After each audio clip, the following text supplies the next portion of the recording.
Hello, everyone. Welcome to another episode of SteerBridge Insights. Today's topic is navigating industry horizons. I'm your host, Chris Mayfield.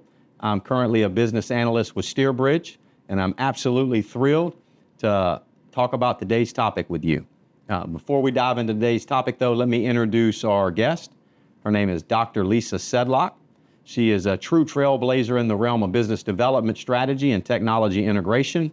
With her wealth of knowledge and boundless enthusiasm, I'm sure she'll leave you inspired and ready to conquer the world. Dr. Sedlock, can you tell us a little about yourself and your role at SteerBridge? Sure. Lisa Sedlock. I've been with SteerBridge since 2021. I started with SteerBridge as a program and business analyst and grew into my current position, Managing Director of Growth and Business Development.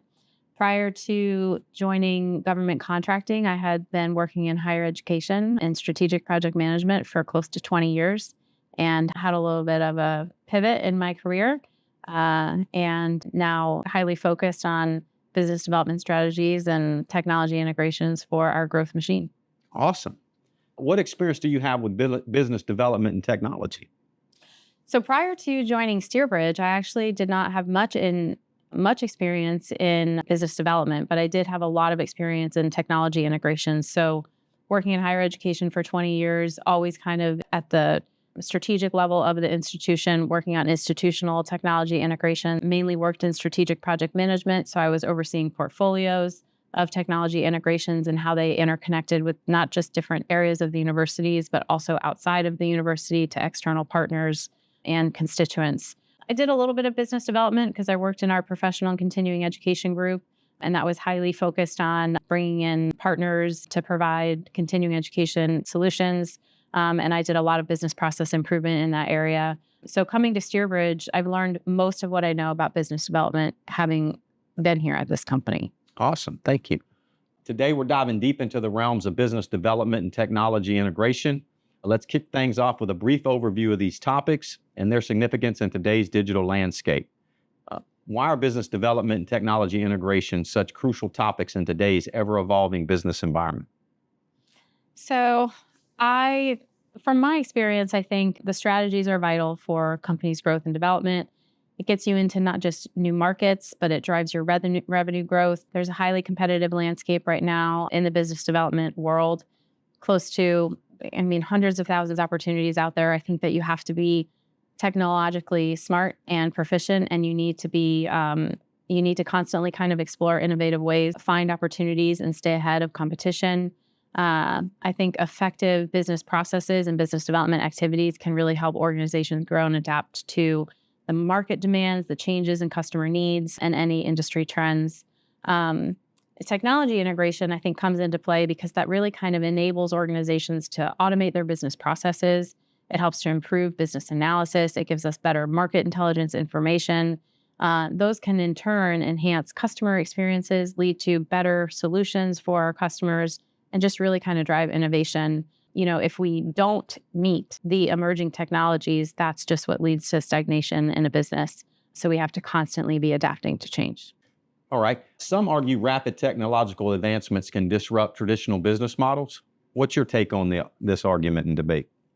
So I think my take is, technology advancements like artificial intelligence, big data, data analytics, the Internet of Things, all of those things, they really are kind of fundamentally changing how businesses operate, work, and how people kind of thrive in those environments. So I truly believe that by integrating digital technologies into all areas of the business, we need to do that in order to operate efficiently.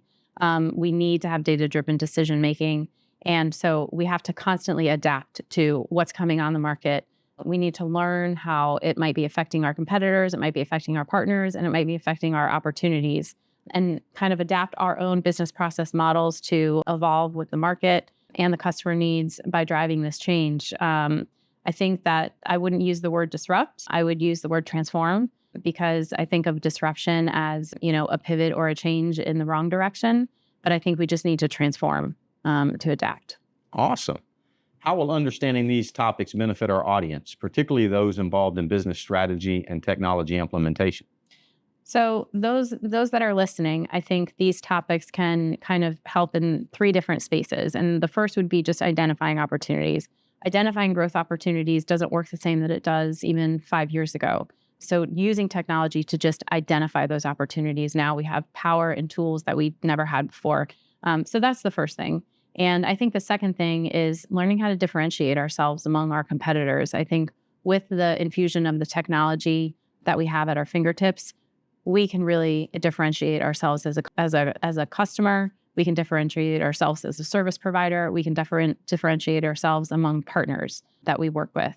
And then the last thing is just partnership and collaboration. We're good partners to a lot of other projects that we serve on. We continue to collaborate on new opportunities.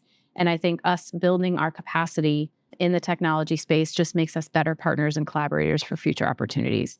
With industry in mind, can you provide an overview of the current state of business development strategies and technology integration practices, and also highlight some of the recent trends and innovations in these areas?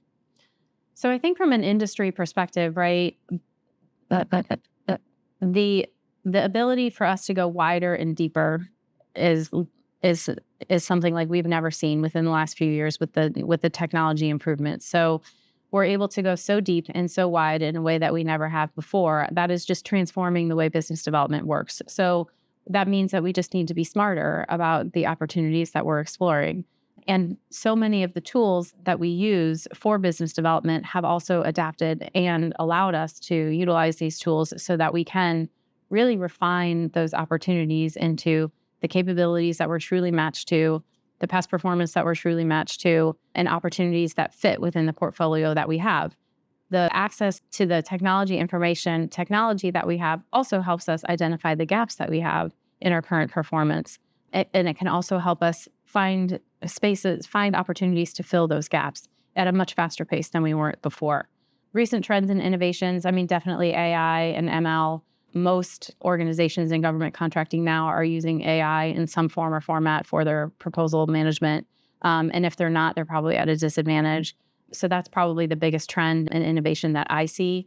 Most of the tools that we now use for business development have their own version of AI that's embedded within their systems. And so I think also if we're not getting smart on how to leverage AI within these systems and apply them to different opportunities, then we're also kind of lacking in our own development.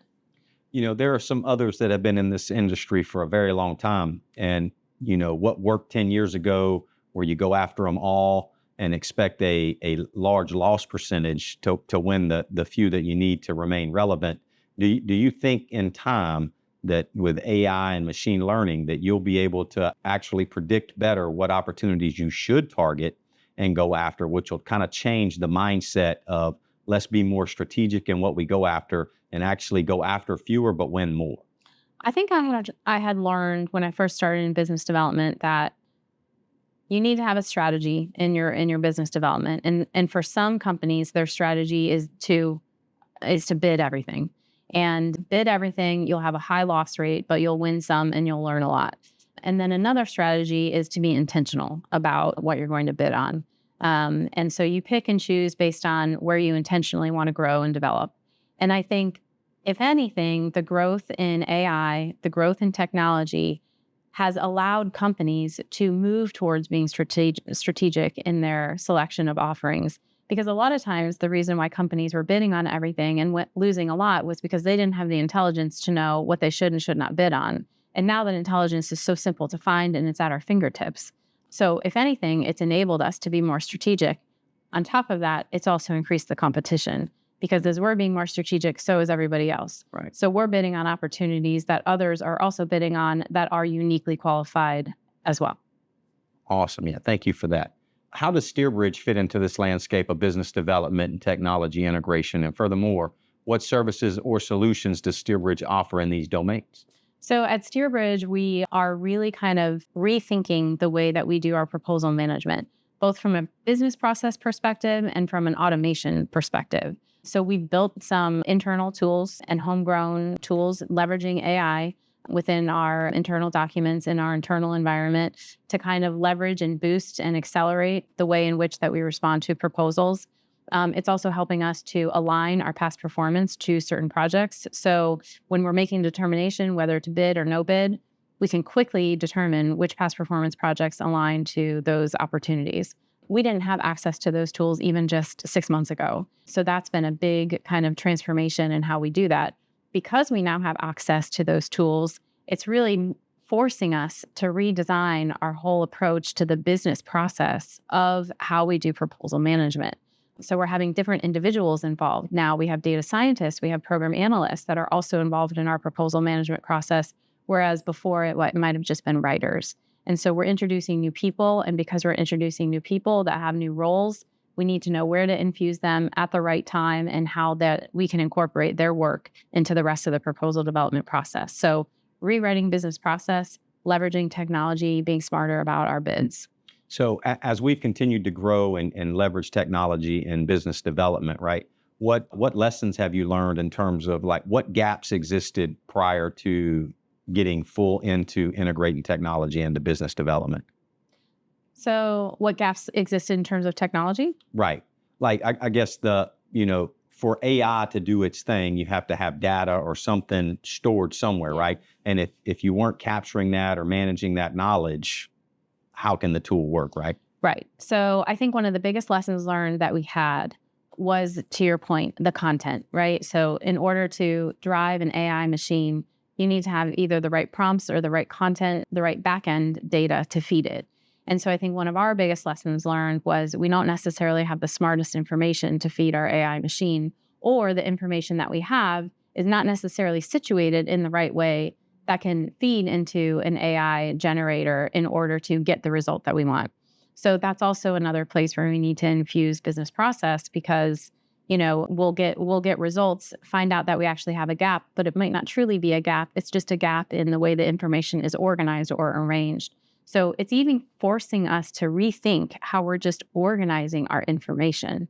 And so we've had to back up a little bit, reassess our information management structures, where we're storing documents, how we're storing them, even something as simple as the naming schematic that we're using to name our documents.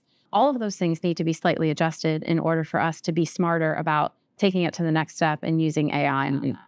Wow. So you take those lessons and apply them, and to get started, it may take a little time, but once all that's aligned, the business development and technology integration can exponentially accelerate.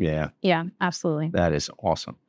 So taking what we've learned in business development and technology integration into that process, how could we take those lessons learned and the nuggets that we've gleaned and apply that to other areas for our customers? So I think what we've learned in what we're developing with our AI technology improvements and applying them to the business development areas, we're essentially creating a new framework for a methodology for how do we go about, and it doesn't necessarily have to be AI, it could be any technology solution.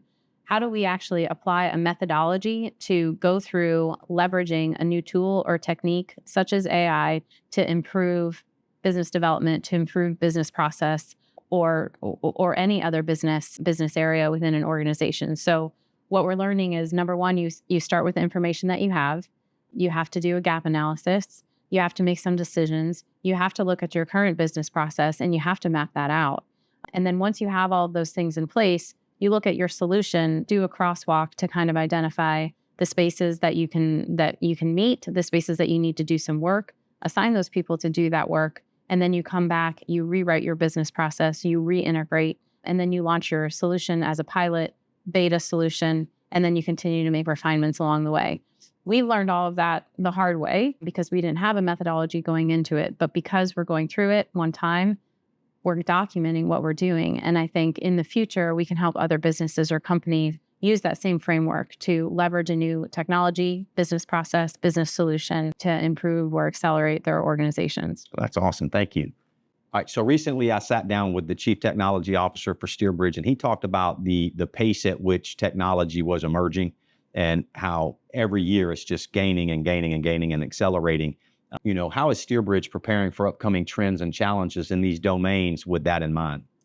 So one of the challenges I think that we're going to face with the inclusion of AI and how permeated it is in the industry, I think that the approach that the government is going to take to responding to requests for information and requests for proposals is also going to adapt and change. Because if everybody has the same tool, they're essentially going to be getting all of the same information in a response. And so they're going to need to adapt their strategy. And so we're trying to be ahead of that.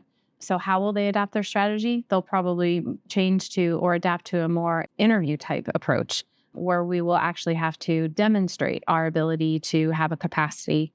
And so what we're doing behind the scenes is trying to build the documentation to leverage the knowledge across the entire organization so that if we need to go to an interview rather than leveraging an AI for a written response, that we have documentation that can be studied, that can be reviewed, that can be transformed, prepared into an interview kind of style. I think also the emergence of the ISO certifications and the CMMI practices, they're also adapting how organizations use and leverage their AI and how they document the processes around them. And so I think going through those ISO and CMMI practices right now is also forcing us to relook at how we are building our reps and sets and our consistent processes, and how are we making things repeatable and adaptable and changeable. All of those things you'll be able to speak to in an interview if you study them and if you're prepared for them. So I think those are two big things. That's an interesting and very important insight that you pointed out there. If everybody is, bidding on the same thing and they're all using AI-driven tools, at some point they're all going to be compliant because the gadget is going to ensure that it's compliant based off the RFI or RFP or RFQ.